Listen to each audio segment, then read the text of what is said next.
And something we've been harbinger of before has eventually conceptualized. This great clearing of short positions made out of both retail and institutions has commenced. And what may it eventually end up to? Will it be just a bull trap and another downside move will be imminent, or rather we are in the just of the beginning of the bigger, stronger directional move ahead of us to the upside? That's the question that everyone would like to have to know the answer. That's why we'll just have a look at price action, about candlestick patterns at other technical formations. So I'm very glad to say to pop in and just ponder about those topics with me. So I will just guide you through the mysterious realm of investment. So without any further ado, let's head on to our first section. And as a first section, so today's episode is recorded offline, that's why the chat is closed. Tomorrow we are getting back as there is a working day eventually and my office will be opened. But right now let's head on without a chat. So I hope everyone would find something informative for himself anyway. So on economy view, let's head on to first slide, and that's Federal Economy Day. That's coming up on Wednesday. Wednesday will be the day of this hiking interest rate decision made by Federal Reserve in United States, and the verdict will be reflected based on this and latest week's economic reports. Recently we've seen PCE. PCE is the personal consumption expenditures gauge, and stands for more like household factors, household type of factors, rather than merely goods and energy types of elements that it is comprised of. That's why it's maybe a little bit less volatile. That's why the Fed are preferring this one over the CPI gauge in order to find what's the inflation is telling us all about. So recently we've seen this PCE being stable despite CPI being dropping a little. The Fed, however, is monitoring not only that type of elements but also other things as unemployment rates and non-farm payrolls alongside the housing markets. So some of them has been decreasing, or if saying in other words, a slowing pace, mirroring the time of a year ago. So the employment cost index that indicated recently the pay growth may also bring over this another inflationary spiral that also may prompt Fed to hike the another period of June. But the only one thing is just outstanding will be the thing regarding what the other central banks may be telling us, and as a beforehand, many of other banks before Fed decided to push the directional move in a hiking cycle, or this lowering hikes threshold been eventually commenced by been eventually commenced by those other sites. This type of a bank as Federal Reserve might be the one that may eventually spark that type of lowering hikes cycle right on June, but I do expect that won't happen that quickly, as we would have another of a less I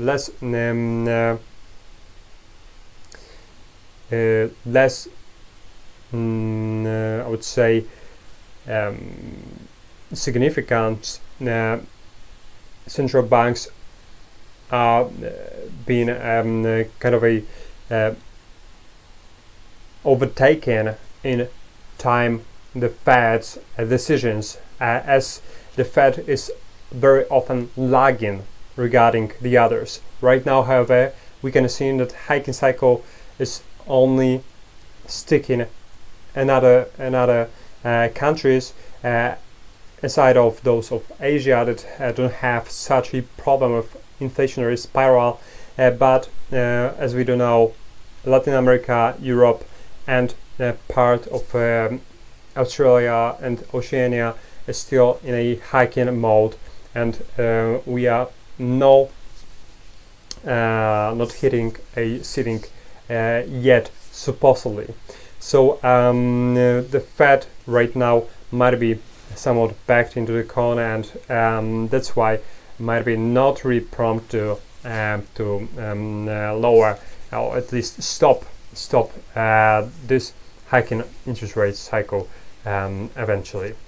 So in the wake of inflationary pressures in those periods, we've seen that stocks were in the majority of cases been rising right after the last hike, but this time might be different, as we are right bearing this similarity to 70s. 70s was this type when those inflationary pressures were very high, and we are right now very above the level of Fed's target of inflation at around 2%. That's why it's not really clear how the stock will perform right after.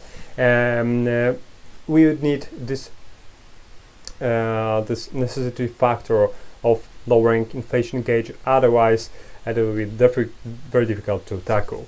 That's the kind of a interesting finding.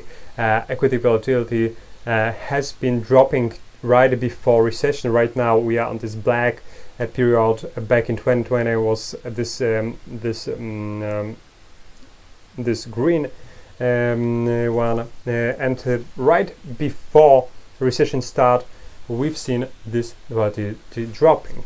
Right now we are somewhere in the vicinity of that scenario, but we are still somewhere around 120 days before that eventually may materialize. So for the sake of this visualization, we may have around 4 to 5 months to recession for recession to begin.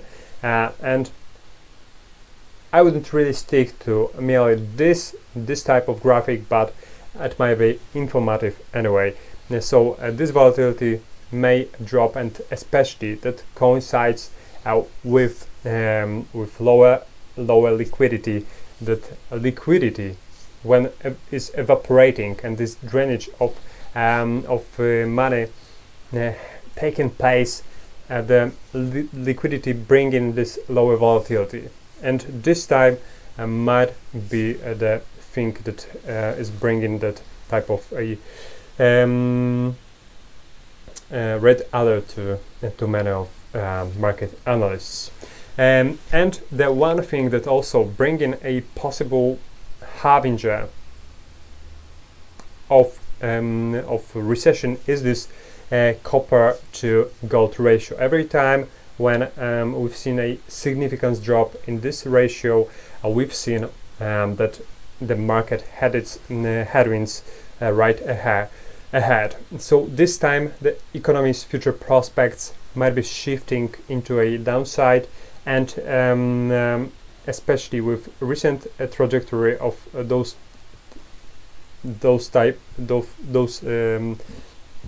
pair of assets going this way, not another, we may see also some tail risk being visible right after for the economy. Copper is being often called Dr. Copper, as it's one of the first leading commodities to have a remark of that something underneath is going on, whether it's a canary in the coal mine or everything is clear. So that's why I would really stick also to this. If you wanna watch it 24/7, you may just point it out on TradingView ratio with copper to XAU USD, for instance. In terms of market outlook, let's find out what's with our indexes, and I will just switch windows for our SPY. What's going on in SPY? So SPY right now is in the possible calm before the storm. So SPY right now is showing a much of a strength. We are negating this downward momentum of previous week and really discarding those two bearish sided candles. We are rebounding out of this congestion zone, being set right at the higher band of 400s, and that might be one of the catalysts of pushing us back to 425, the level we've achieved back in August of 2022. So that will be a definitive confirmation of a bull trend coming up. But beforehand, I would really just stay cautious and await for a type of a confirmation for this break to happen. So ICW, let's have a look. MSCI World Index, that's not the type I wanted to show, but on a weekly, on this MWL1 MSCI World Index Futures, we can find that we are also approaching this very strong horizontal line that is about to really break us through out of this inverted head and shoulders pattern that may bring us even up to a 42.4 hundredths, that is a all-time high for this ETF. So right now MDWL1 is about to break higher, but we need a confirmation that may come up on May. However, the May is the one of the month that literally where the volume on the markets is starting to decrease to some extent, and that may even push valuations further as those volume may step down. So that was out of the most important indexes. Right now we are getting back once again to our slides, and risk appetite is still right there on its place. Nasdaq to NYSE total volume ratio is still showing excessive speculation appetite, indicative of a topping condition for prices to one of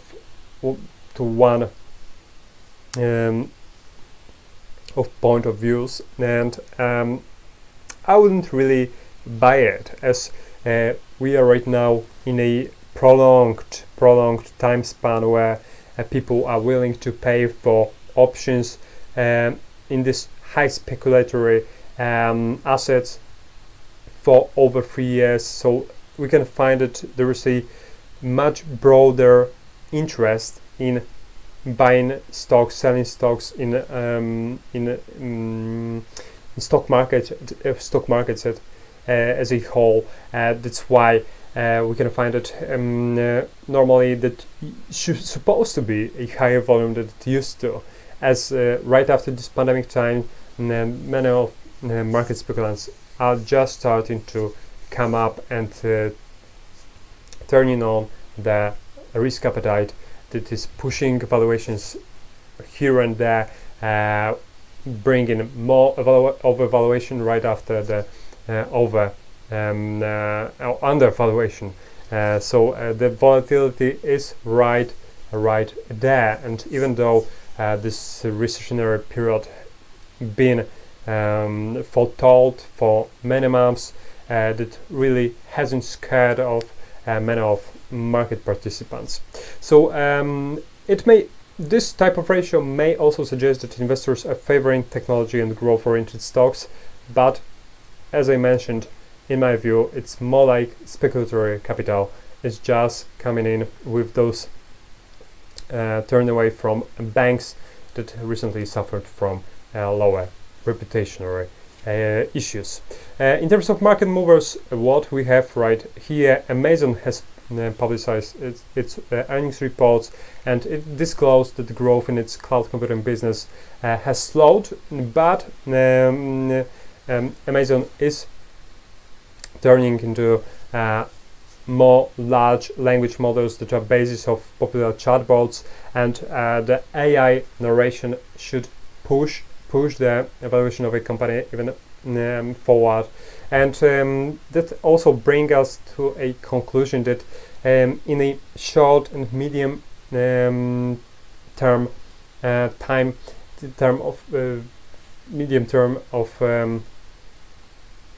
span, we may see a high, still evaluating higher valuations as they are being pushed on these growth stocks by this AI narration. That might be the next catalyst that may even have this PE ratio been skyrocketed through the roof, as it's even the bigger revolution than the dot-com bubble. So this AI bubble might be the one of the strongest and strongest we've ever seen, even bigger than the Bitcoin type of mania that may really skyrocket the valuation through the roof. So Amazon and any other stocks, Google, Microsoft and or Nvidia will have an amazing time throughout the next wave of interest in stocks that may come over during next few years. So that's Amazon, and on the other hand, Chevron, Exxon that also had its reports. So needless to say, climbing oil and gas production were critical to the returns, and that was a beautiful time for them. But anyway, both companies' earnings were off more than 40% from last year's record high quarterly profits. But right now the demand is slumping, as well as this appetite for gas.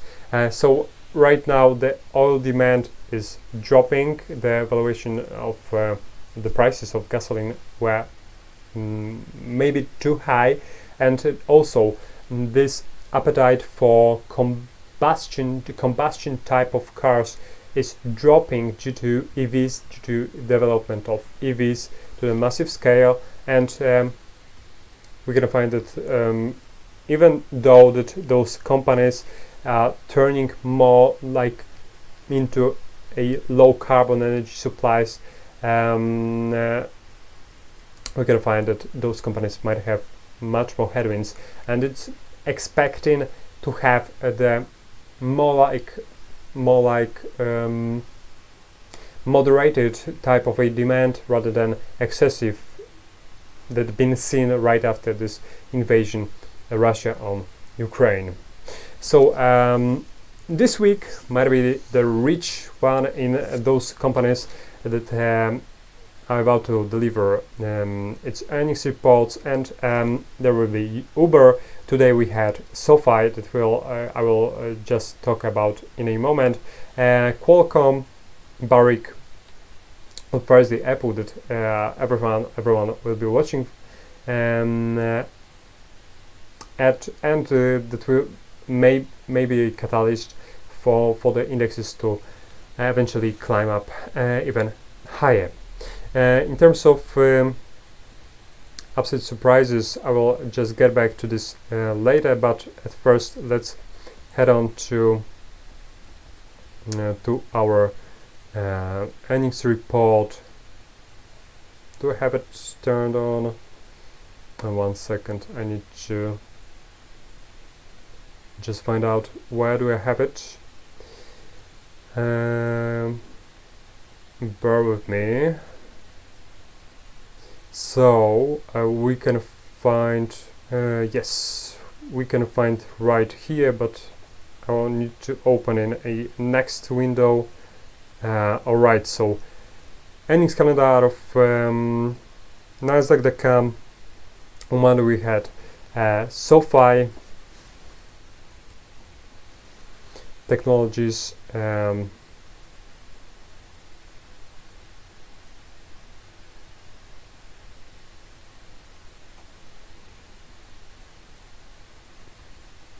is it updated? Oh, let me go Google it out. SoFi earnings has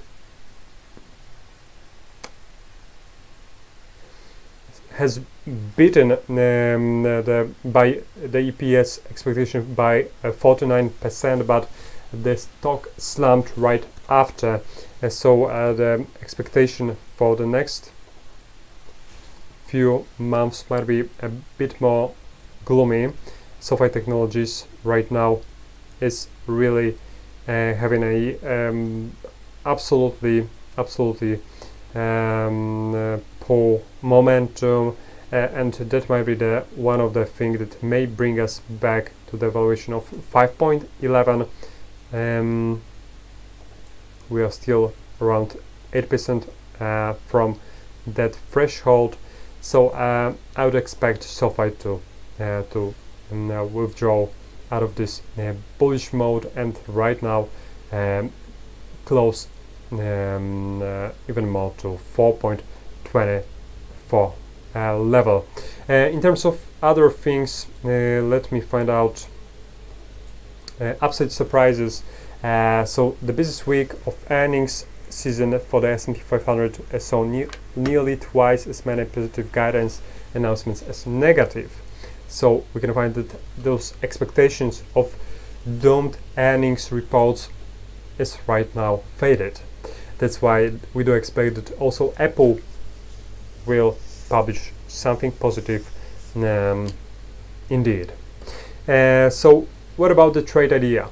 About the trade idea, I will get back to this later, but for now, at least for now, just have a look at the things we've missed. So trading economics is telling about this market calendar week, and what we had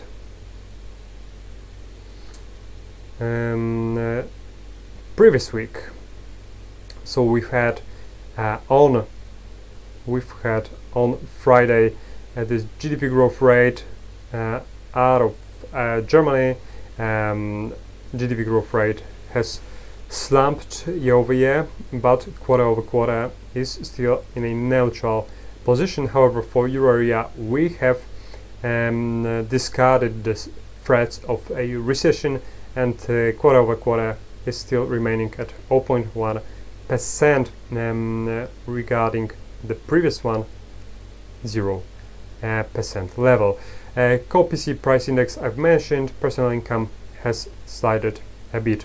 However, this week will be much more important, and on Monday, how do I have all those countries as India and Korea? Alright, don't bother. ISM manufacturing PMI right now has recovered a bit to 47.1. RBA interest rate decision we have tomorrow. In Australia, inflation rate out of euro area, and on Wednesday, Fed interest rate decision. On Thursday, obviously, we have ECB interest rate decision. That will be the next one to watch, and non-farm payrolls and unemployment rate at the end of week 5th of May. Right now, let's jump to trade idea. So I have for you that right here, and once again we are getting to two charts, and GBP JPY that is on my radar. Right now we have hit a ceiling that have been set by 31st of October. In today's episode, that's it. Thank you very much for watching. If you have any questions, just put it in the comment section below the video, and tomorrow there will be a normal video of a live transmission with a chat turned on, so you'll have everything for you out there. Thank you once again, and see you tomorrow.